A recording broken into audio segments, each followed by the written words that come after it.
Olá, turma do sexto ano, tudo bom com vocês? Eu sou o professor Edson Júnior, mais uma vez estamos aqui hoje, quarta-feira, dia 15/7, e nossa aula agora de literatura. Bem, nós ainda continuamos a nossa parada. Não se preocupe, nosso livro do Enigma do Infinito ainda vai ser finalizado. Nós damos uma parada, nós estamos analisando outros capítulos que nós já estudamos.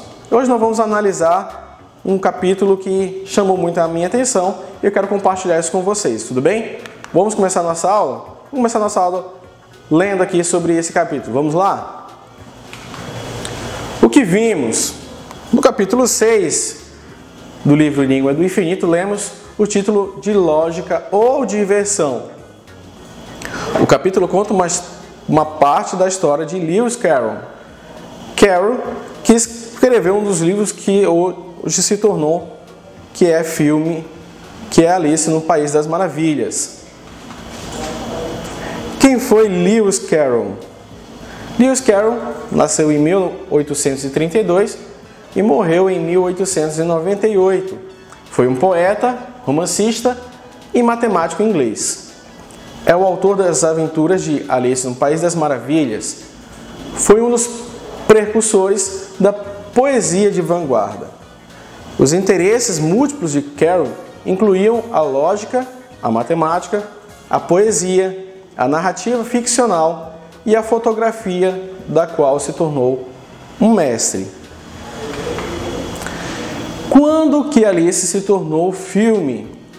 No ano de 1951, a Disney lançou o primeiro filme de Alice no País das Maravilhas. Esse clássico da Disney é, sobretudo, atemporal.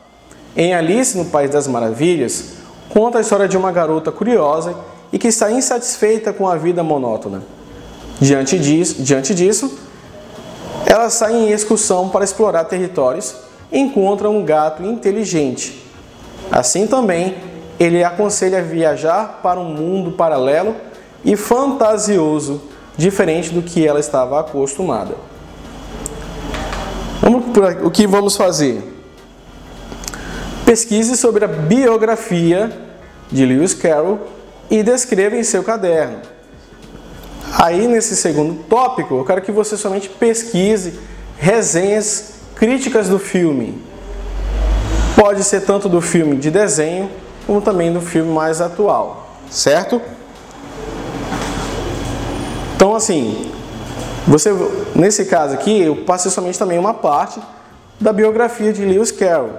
Então, você vai fazer a pesquisa de acordo com a biografia que se apresenta e aí você vai fazer uma biografia completa dele. Aí sim, nesse caso, eu quero que você descreva. A resenha, você só vai somente analisar. Por quê? Porque aí a resenha você vai ver os pontos positivos e também podem ter pessoas que podem apresentar pontos negativos a respeito da história desse filme, certo? Você vai ver muitas coisas, curiosidades que fazem parte da história de Lewis Carroll. Vai ver que ele também teve uma inspiração, inclusive, para essa história de Alice no País das Maravilhas. Mas Alice no País das Maravilhas foi só um dos seus grandes sucessos. Esse porque deu mais ênfase, ainda mais porque também foi um filme da Disney. Então, assim, faça a pesquisa, não esquece de colocar a data e depois descreva a biografia. Lembrando, eu quero somente a biografia descrita. A pesquisa é para você somente analisar. Tudo bem? Então, nós vamos finalizando por aqui.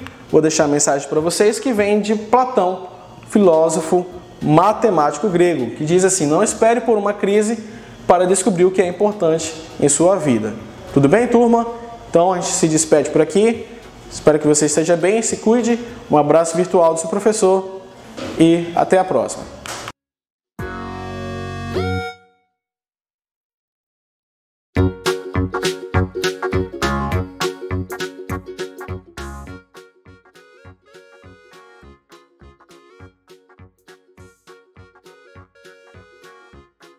Sexto ano, vamos então a mais uma aula, agora nossa aula de História. Agora a gente vai entrar no conteúdo sobre Roma, da origem à República, no capítulo 7 do livro de História de vocês. Nas nossas aulas anteriores a gente finalizou aí falando sobre a Grécia Antiga, falamos bastante coisa sobre a Grécia Antiga, não é verdade? Agora a gente vai falar um pouquinho do conteúdo sobre Roma, da origem à República. Quais foram as transformações ocorridas aí ao longo do tempo, né, nesse período medieval aí. Da Grécia, nós temos aí falando sobre o que? As formas de governo. Antigamente, fizemos uma comparação com as formas de governo atual. E em Roma, como é que se deu a origem aí às formas de governo? É igual nós temos hoje? É da mesma forma que acontece hoje? Eu acredito que não, porque se no período da Grécia Antiga a gente basicamente, né, a República, nós tínhamos lá as formas de governo, elas tinham suas limitações e atualmente já é diferente relacionado às leis, né? Nós temos as leis e antigamente as pessoas elas não participavam das decisões do Estado. Atualmente nós, sociedade, já participamos. Roma eu acho que era um pouquinho mais rígida, né? Tinha uma divisão social bastante aí rígida, então cada classe social, cada sociedade tinha sua função, mas olha só, tem uma diferenciação. Na Grécia Antiga, a divisão social, ela tinha cada um governava a sua própria cidade-estado. Então, sim, você vai governar a sua cidade-estado não interferindo na minha. Eu vou governar a minha cidade-estado não interferindo na sua. E Roma era bem diferente aí. Por quê? Cada cidade-estado comparada aí à Grécia Antiga tinha seus governantes, sim, aqueles que, né, organizavam a sociedade.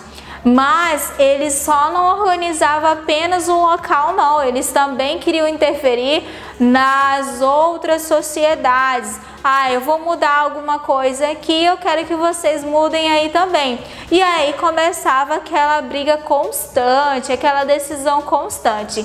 Então, basicamente, o que a Roma ela vai caracterizar aí no livro de vocês?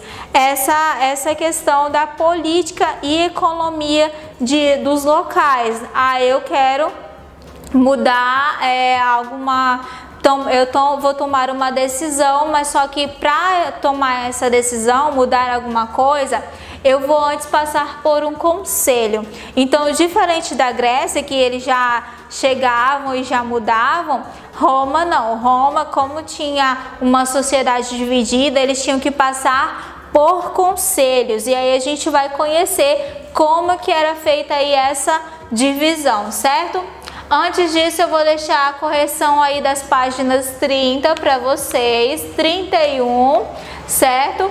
Vocês vão fazer aí a correção das páginas 30, 31. Essa daqui é a correção da página 30, tá muito fácil esse conteúdo aí, tudo que vocês aprenderam durante o conteúdo sobre a Grécia Antiga. Nós temos também aí as questões 5, 6 e 7, que vai ser apresentada aí no slide para vocês, certo? Página 31. As questões 8 e 9 também vai ser apresentada aí para vocês no slide, tá? Vai ficando aí para vocês. Aí vocês podem fazer a correção, ver o que vocês erraram aí, certinho? Também continuando aí, ó, questão 10 também na página 31, certo? E aí vamos lá. Lá no capítulo 7 do livro de vocês, ele vai apresentar na capa esta imagem.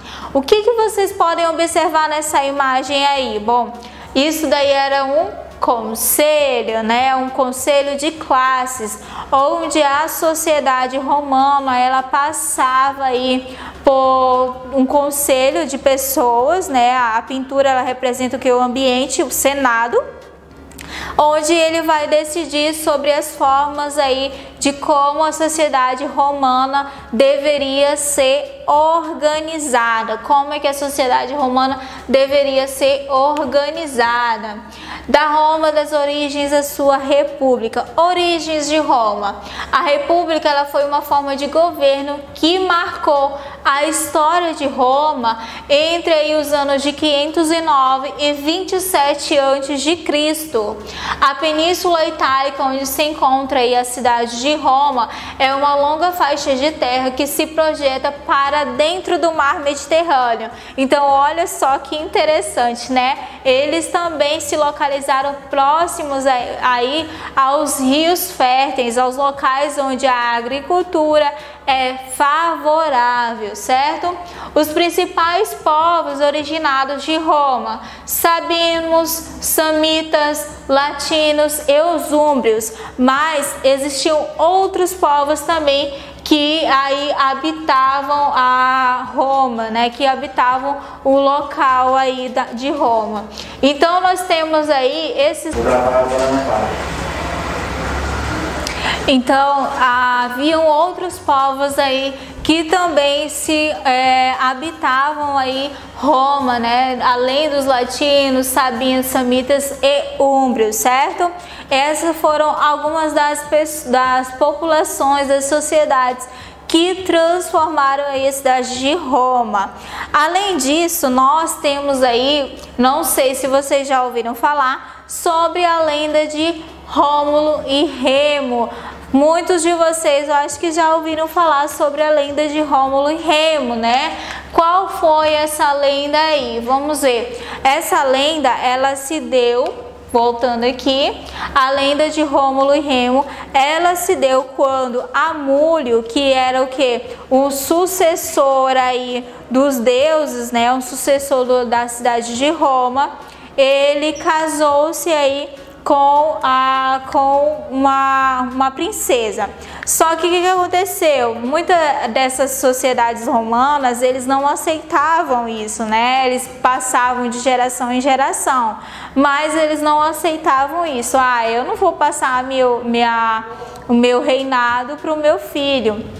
Então, essa princesa, ela fugiu e aí parece que ela teve um filho aí com o deus Marte. E aí esse deus Marte originou Rômulo e Remo, né? Os filhos aí do deus Marte. Só que aí, como esse rei, né, ele não queria ter esses filhos, essa origem, ele jogou essas crianças no rio. Só que essas crianças sobreviveram. Aí essas crianças, segundo essa lenda, elas foram criadas por uma loba. E aí, quando essas crianças cresceram, Rômulo e Remo, descobrindo as suas origens, eles eram reis, né? Eles voltaram para a sua cidade, matando o rei. E aí, com o passar do tempo, apenas Rômulo, ele conseguiu aí sobreviver, originando a cidade de Roma, certinho? Vocês podem pesquisar um pouquinho mais sobre essa lenda na internet, né? Existem aí contando a história aí de como é que foi esse processo. É uma história bastante extensa, na verdade uma lenda, né?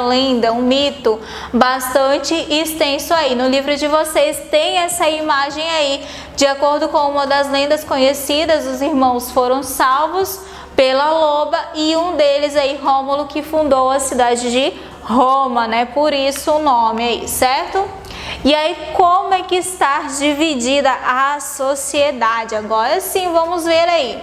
Está dividida em patrícios, plebeus, clientes e escravos. Quem eram aí os patrícios? Patrícios eram pessoas, né? Homens nobres que tinham grandes propriedades aí. Os plebeus, quem eram os plebeus? Eram homens livres, comerciantes, né? Eles representavam a maioria aí da sociedade romana. Quem eram os clientes? Os clientes eram homens livres que pertenciam aí à plebe também, da sociedade, no caso dos patrícios, e eles auxiliavam aí nos serviços econômicos. E nós tínhamos também os escravizados aí. Então é uma sociedade dividida aí em classes, né, classes sociais. A República de Roma, como é que estava dividida? Sim, cada sociedade, cada classe social tinha a sua organização. Vamos lá. O poder, ele não era exercido apenas por um indivíduo, mas sim por vários indivíduos que participavam das 3 instituições. Lembra que eu falei no início para vocês que não era apenas, eu vou tomar uma decisão, eu quero mudar alguma lei, alguma coisa, mas eu não vou mudar simplesmente porque eu quero, não. Eu vou mudar, mas eu tenho que passar pelo conselho. E aí nós temos quem desses conselhos? Os magistrados, os senados e as assembleias, né? Eles participavam aí diretamente da sociedade. Os principais magistrados, eles estavam divididos em sociedades também. Ai, nossa, mas aí vocês pensam, meu Deus, cada sociedade tinha uma outra sociedade? Basicamente como é nos dias atuais, né? Nós temos aí o Senado, a República, né? Então cada um deles representava alguma coisa, certo?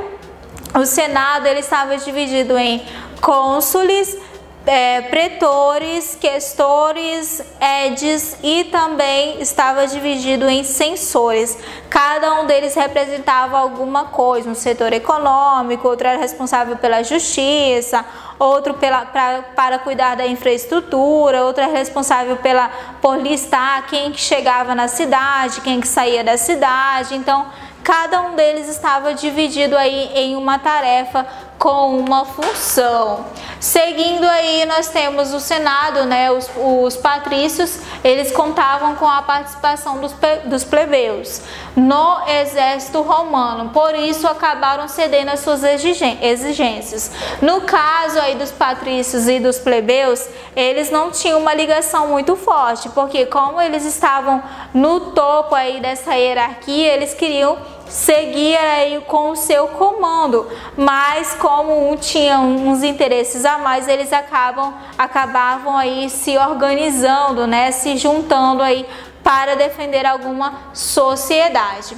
E aí, durante esse processo aí, os plebeus, eles conseguiram algumas exigências, só que essas exigências estavam em leis. E aí essas leis ficaram organizadas da seguinte maneira: tribunos da plebe, que era a magistratura que dava o direito aos plebeus de eleger 2 representantes com poder para vetar as decisões do Senado, porque se eu tenho participação, é claro que eu tenho que participar do Senado, não era só os patrícios. Então, uma das organizações deles era colocar 2 da sua classe social para também decidir nas questões aí de Roma, da sociedade. Outra era a lei das 12 taubas, o que representava? O conjunto de normas escritas que qualquer cidadão podia consultar para evitar que os patrícios administrassem a justiça conforme os seus interesses, o que muitas vezes não acontecia, né? Lei da Canuleia autorizou o casamento entre os plebeus e patrícios e permitiu também à plebe que organizasse uma assembleia própria. Outra era a lei da Silínia Séstia, que promoveu, no caso, o fim da escravidão por dívida e garantiu aí a participação de todos os cidadãos, o que também não acontecia na sociedade romana, certo? E aí nós temos o fim, né, a crise da República. Nem tudo é o que parece ser. Roma tinha sim os seus problemas sociais e econômicos. Claro, com essas guerras internas, políticas internas, sim, ocorria muita crise durante esse processo aí. Eu quero defender o meu estado, eu quero defender a minha sociedade. Então, essa crise da República aí, durante esse período, esse processo aí, aconteceu de forma constante. Sendo aí as conquistas, né, que eles beneficiavam e eles perdiam também. Um deles aí nós temos os clientes e os plebeus, enriquecidos com o comércio. Cada um tinha o seu interesse e ganhava da maneira que achassem melhor. Patrícios e plebeus, clientes e plebeus também. Então todos eles estavam organizados aí, os que estavam mais no topo, né? Tinham assim, iam se favorecendo da maneira que achassem melhor. Nós temos aqui os irmãos Graco, eles morreram para defender os direitos dos plebeus no final do século II a.C. Antes desses acontecimentos, eles vetavam, né, aquele direito lá. Nós temos que ter a participação na sociedade romana, nós temos que ter participação em todas as coisas. Então ele lutava por esses direitos, ele participava do Senado também para lutar por esses direitos. E aí, por fim, o que aconteceu? República dos Militares em Roma. Olha só, a partir do ano 100 a.C., os generais se tornavam os governantes, estabelecendo então o triunvirato, ou seja, a partir do momento em que aconteceu as crises, o Senado ele foi enfraquecendo, os militares eles estavam entrando no poder, né, o poder militar. Isso lembra alguma coisa para vocês? Bom, vamos lá. E aí, originando o triunvirato, que era uma nova organização de poder, o poder militar. Aí nós temos os principais, né, que estavam à frente aí. O Crasso, Pompeu e Júlio César foram aí os principais, né, o que estavam à frente da sociedade romana, certo? Então, após a morte de Júlio César, o que aconteceu durante esse período, né? Os generais assumiram o poder, colocando fim aí ao regime republicano, né? Colocando fim ao regime republicano. E a sociedade de Roma estava dividida da seguinte maneira: monarquia, república, império. Monarquia, 735 a.C., seguindo aí 509 a.C., república, e 27 a.C., império, até chegar aí 395 depois de Cristo, né, aos nossos dias atuais, ok? Então esse é o conteúdo de Roma. Façam a leitura do livro para uma melhor compreensão, mas assim como o assunto da Grécia, Roma também é bem fácil, dá bem especificado no livro de vocês, ok? Muito obrigado. E aí para casa as páginas 35, 42 e 43. Por hoje é só e até a próxima aula.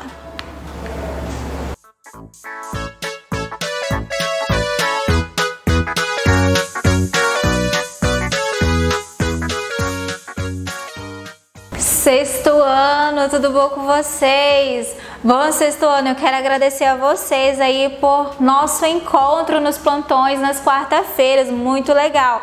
Continuem ativo aí nos nossos plantões, ok? Mesmo que não seja para tirar dúvida, mas sempre nós temos aí comentários sobre as nossas aulas, como é que vocês estão aí assistindo às aulas, se estão conseguindo acompanhar as atividades e tudo mais, ok? Então na quarta-feira espero vocês lá nos nossos plantões, ok? Vamos seguindo então as nossas atividades aí de geografia. Nós vamos agora nas páginas 36 a 39, continuando sobre os nossos assuntos, rochas, solos e minerais. Agora nós vamos falar sobre os minerais, né? Quais são os tipos de minerais existentes aí? Vamos lá seguindo ao nosso conteúdo.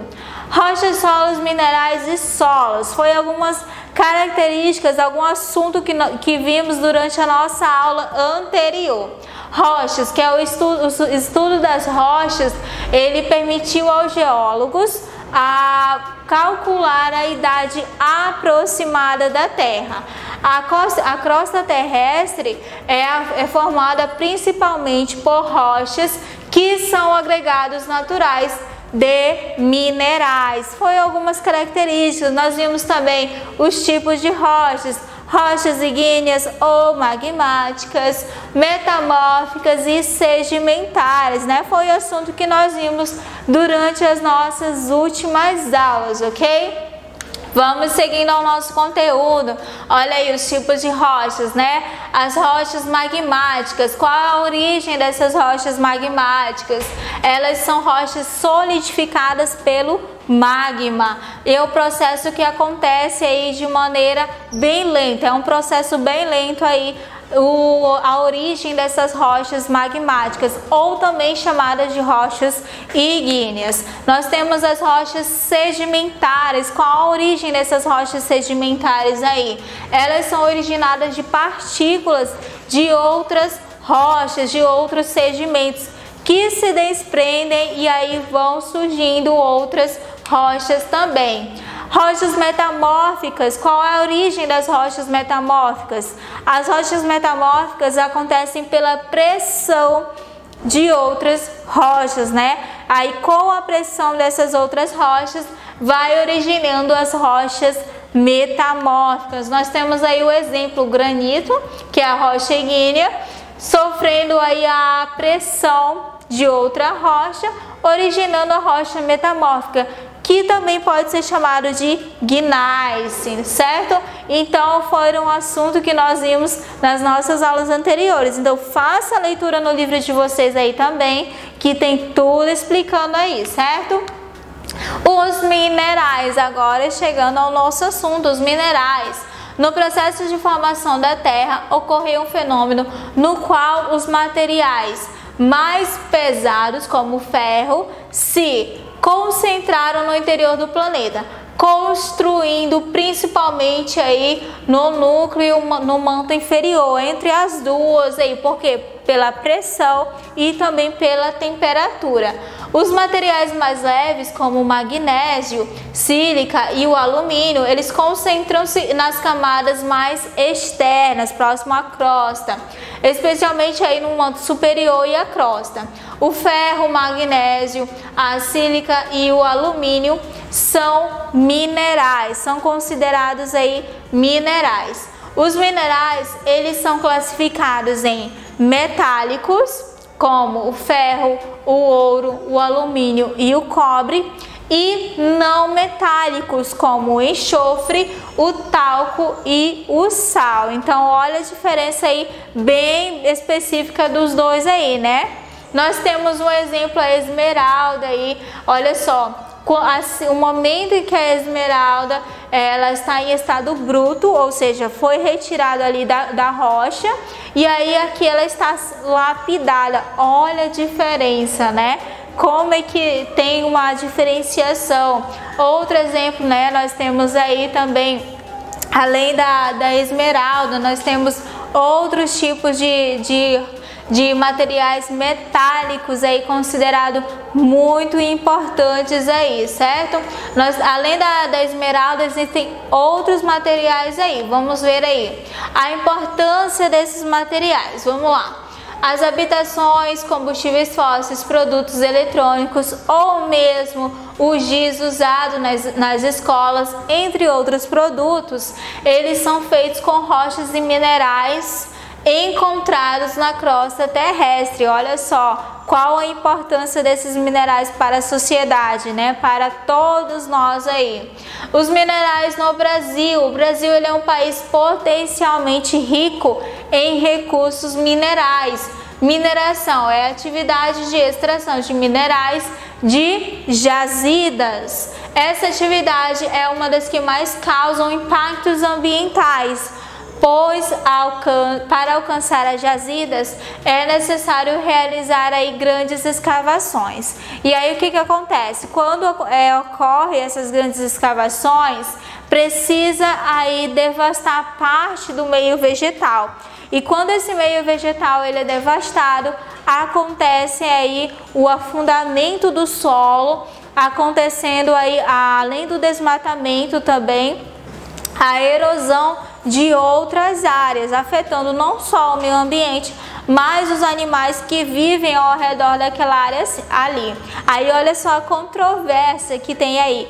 Mas sim, agride o meio ambiente, mas só que é necessário fazer isso para a nossa sobrevivência, porque nós precisamos desse recurso aí. Então tem uma certa controvérsia aí, ou nós ficamos em falta com esses recursos minerais, não afetando o meio ambiente, ou afeta o meio ambiente para que nós possamos ter esses recursos naturais aí, né? Como a questão aí dos produtos que nós utilizamos no dia a dia.